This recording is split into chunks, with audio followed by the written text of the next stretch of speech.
Hello friends, this is Viraj. I welcome you all to this particular session where we will be discussing current affairs from the point of view of Indian polity. Alright, so the first question that we will be looking today is about state development loans. Alright, so the question has asked you to consider two statements. The question has asked you to consider two statements. Let us see what the statements are. The first statement says state development loans are issued by states and are similar to dated securities issued by central government. This is the first statement.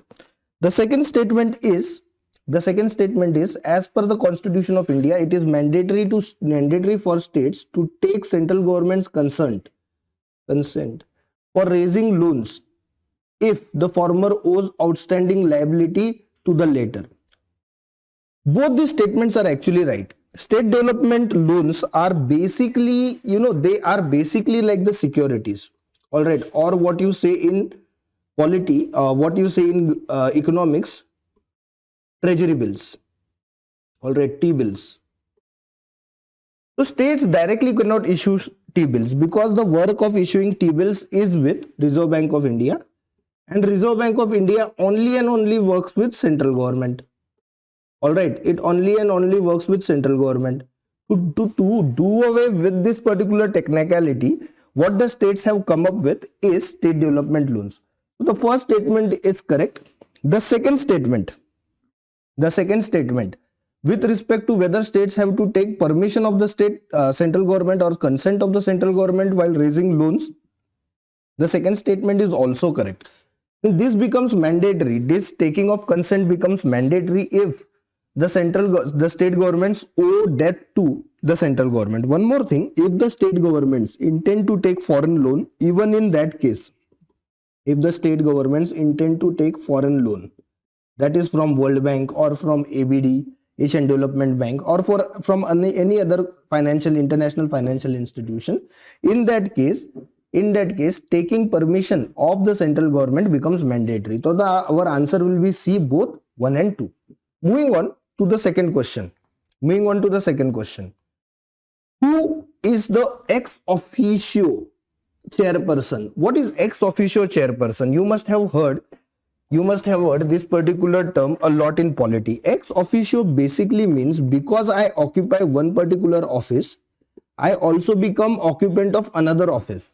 All right, I do not have to have any extra eligibility for me to hold another office. For example, the Vice President of India is also ex officio chairman of Rajya Sabha. Because the person is vice president, what will happen is he automatically will become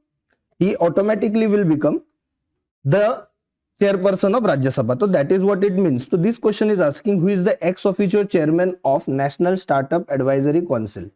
This means because a person is occupying a certain office, he automatically will become the chairperson of National Startup Advisory Council.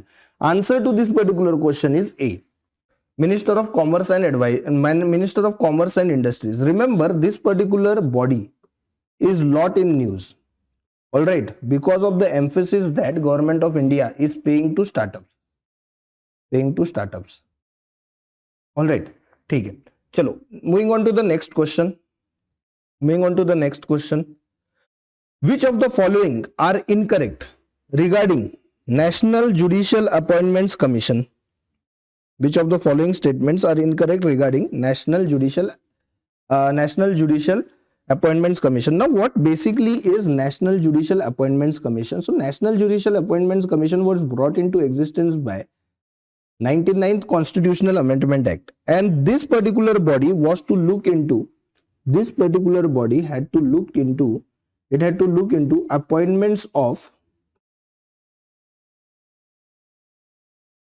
judges of Supreme Court and High Court. They had to look into appointment of the judges of Supreme Court and High Court. All right, but Supreme Court of India, what it did was, while reviewing the 99th Constitutional Amendment Act, stated that establishment of such committee which leads to interference of executive in judicial matters, especially an important matter of appointment, what it will do is it will compromise with one of the basic features, and that basic feature is separation of powers. Basic features, one of the basic features of constitution, and that basic feature is separation of power between judiciary and executive. All right, between judiciary and executive. So Supreme Court, what it did is it stuck down the 99th Constitution Amendment Act, and with that what happened was National Judicial Appointments Committee, that body also became defunct. So let us look at the statements that are provided. Remember, in this question we are asked to locate the incorrect statement. All right, incorrect statement or incorrect statements. First statement is it was quashed by Supreme Court. It was quashed by Supreme Court as violative of basic structure of Constitution. Obviously, we have just discussed this. So this particular statement is right. The opposition parties has not been involved in the formation of the, yes, the opposition parties were not involved in the formation of the commission. This particular statement is actually incorrect, because in National Judicial Appointments Commission, the members that had to be appointed, the members who were to sit on that particular or sit in that particular commission were to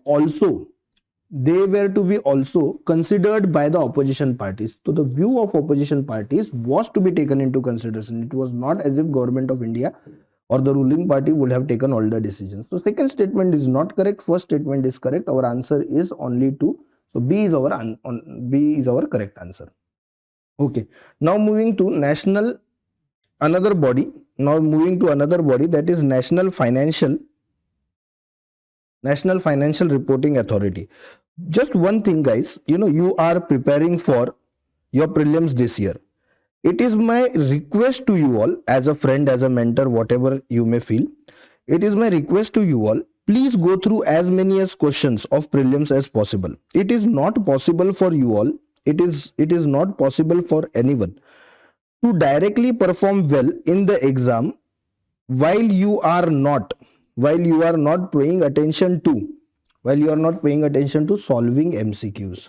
Solving MCQs or going through MCQs is the most important aspect of preparation. It is one of the most important aspects. It is not the only aspect that is important. There are other aspects also, obviously, that can be considered to be important. So it is one of the important aspects.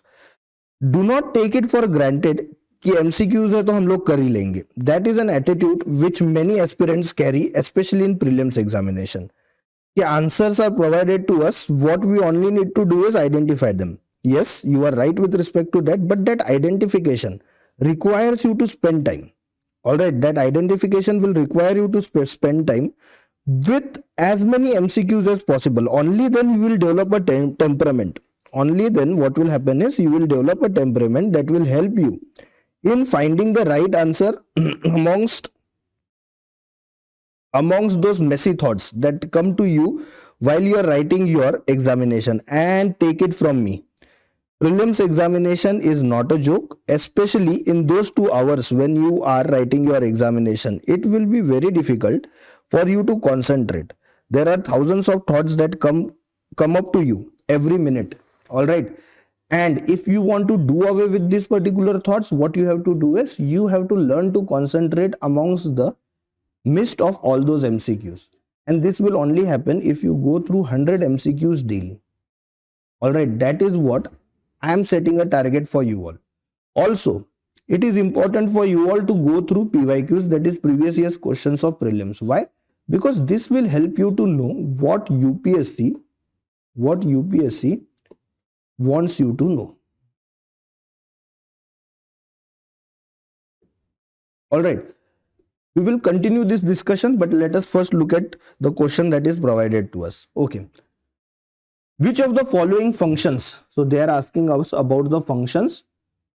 Which of the following functions are performed by National Financial Reporting Authority? National Financial Reporting Authority. All right. So, all right. So this particular organization has been in news, and it especially comes in news during the time of budget. All right. It has an important role as an advisory body to the Finance Ministry of India. Also, other than that, there are some mandatory roles also performed by it. Advisory role to theek hai, but there are some mandatory roles also. For example, the first option that we see, it itself is one of the mandatory roles. Audit of all listed companies. Yes, this is correct.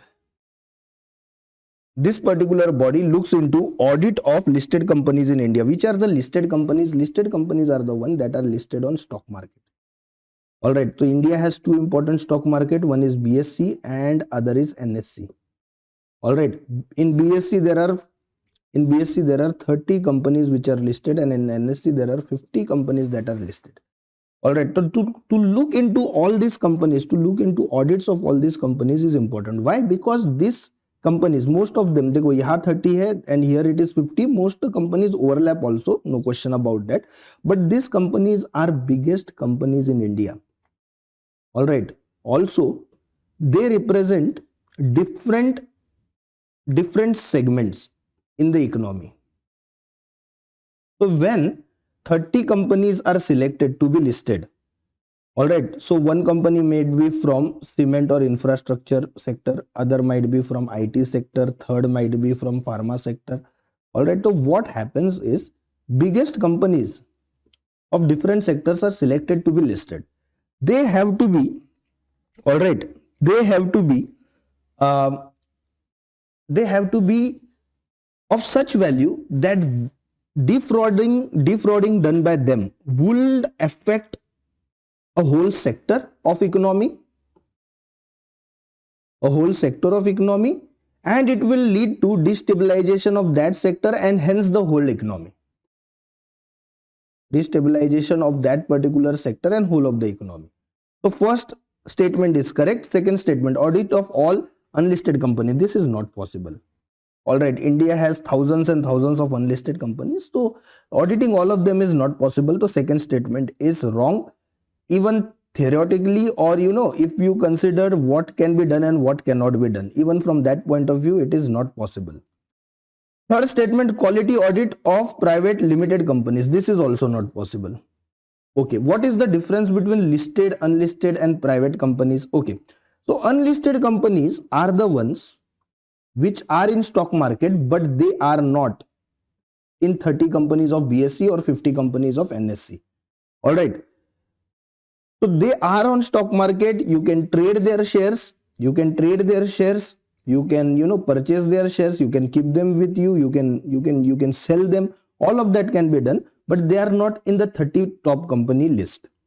Whereas private limited companies can be the one who are unlisted, and also those companies which are not yet in stock market, that are private limited companies which are unlisted and which are not in stock market. Private limited companies is actually a huge gambit. All right, it is a huge set which involves unlisted companies and also listed companies. Private limited company basically is a company which has registration under Companies Act as a private company. That's it. So private limited company may be listed in stock market, may be unlisted in stock market, or may not be in stock market at all. So number of private limited companies obviously is more than the first two categories. So if it is not possible to audit all the unlisted companies, how is it possible to audit a private limited company? Suppose if it is not, there may be millions of companies in India that are not listed on, that do not have existence on stock market. Every company does not need to have an existence on stock market, right? So the third statement is obviously wrong. All right, so our answer, okay, the options given here are actually not correct. All right, the options given here are actually not correct. So the answer to this question will be only one. Answer to this question should be only one. All right, moving on now. Moving on to the next question. Moving on to the next question, and this question relates to polity aspect of international aspect of polity. Okay, let us go through the question. Which of the following foundational agreements have been signed between India and USA? BECA has still not been signed. All right, BECA has still not been signed. Remaining three have been signed. All right. So we have, as far as India US relations is concerned, we have not signed BECA, which is Basic Exchange and Cooperation Agreement for Geospatial. All right, we have not signed it.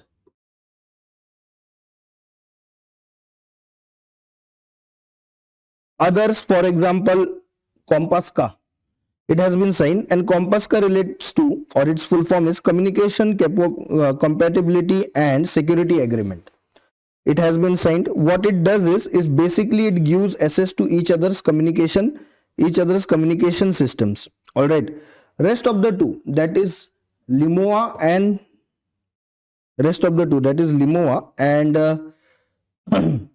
GISMOA are also been signed. So here the answer will be 2, 3 and 4. 2, 3 and 4, and 2, 3 and 4 is mentioned in option C. All right, moving on. Consider the following statements regarding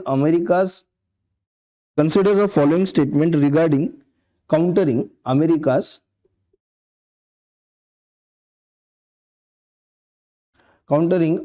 adversaries through Sanctions Act, and choose the incorrect answer using the given options below. CAATSA aims at taking punitive measure against Russia, Iraq and South Korea. This particular country is in the wrong place. It is not South Korea, it is North Korea. South Korea is in fact an ally of America. All right, so we have found our answer. A is the option that we were looking for. All right, the answer is A. Moving ahead, consider the following statements regarding line of control. So it is actually asking us to take into consideration statements with respect to line of control and line of actual control. Line of actual control and line of control. Chalo, let us go and look into it. What does it say?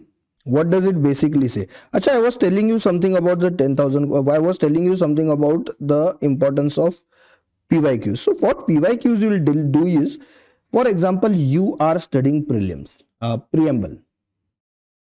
For example, you are studying preamble. What PYQ you will do is, it will tell you what is important. What is important in preamble. All right. And then what will automatically happen is, while you go through your text, you will concentrate on what is needed or what is important. All right. So it is a good method of filtering out what is needed by the UPSC to be known by you, rather than going after everything.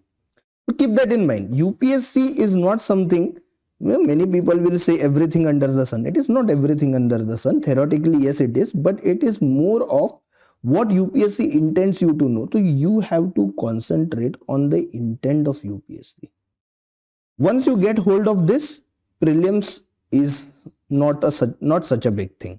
Okay, so keep hold of this particular thing. Other thing is with respect to previous year's question, it will also let you know the various difficulty levels. देखो prelims में ना one चीज is very important, and that is choosing your questions.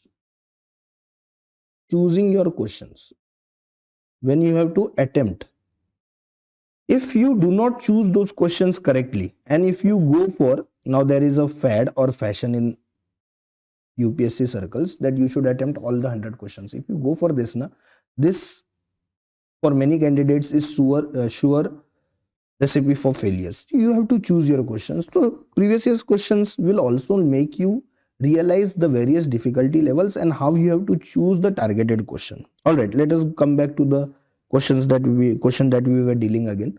Consider the following statements. The line of actual control is either delineated on the map or demarcated, is neither delineated on the map or demarcated on the ground. All right, so this is the first question. With respect to line of actual control, now it is not as if it is not delineated. All right, it is not as if it is not delineated or did not demarcated. Our borders are disputed. Line of actual control is a ceasefire line between India and China. What this ceasefire line denotes is, until and unless we do not have a border settlement, we will consider line of actual control to be our border. All right, so first statement is incorrect. Second statement, while LAC is only a concept, no it is not. LOC has international sanctity. While LAC is only a concept,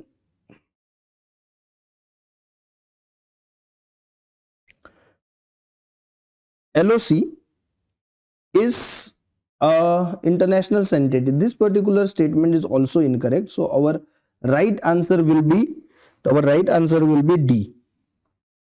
Neither one nor two. Moving along. Okay, this question has been all right.